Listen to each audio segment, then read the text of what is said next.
reminder that the winner must receive more than 50% of the points allocated in a ballot to win. The following are the results of the first ballot with 151,899 votes cast.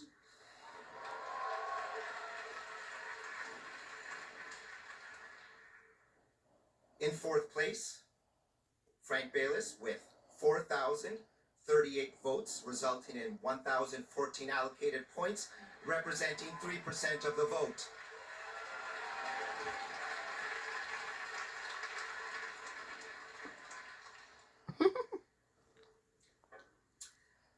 In third place, Karina Gould with 4,785 votes, resulting in 1,100 allocated points, representing 3.2% of the vote.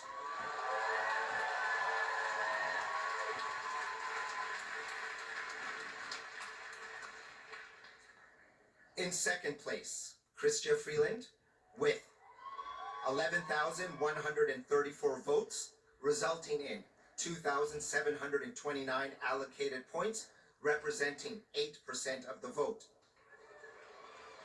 In first place, the next Prime Minister of Canada, Mark Carney, with 131,674 votes, resulting in 29,457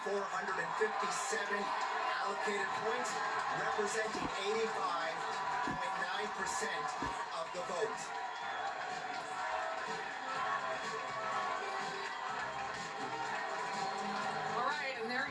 It took one ballot and a landslide victory. Mark Carney is the next Liberal Party leader, the next Prime Minister of Canada, and for now, the Prime Minister designate with an overwhelming win at 85%. That is bigger than the win that Justin Trudeau had in 2013 and is beyond decisive. Let's put it that way. There he is with his wife, Diana, celebrating. The Liberal Party has a new leader to take them into the next election. This is the first ever Prime Minister designate who has never held elected office. He has never been elected. He is untested politically with the exception of these past 2 months.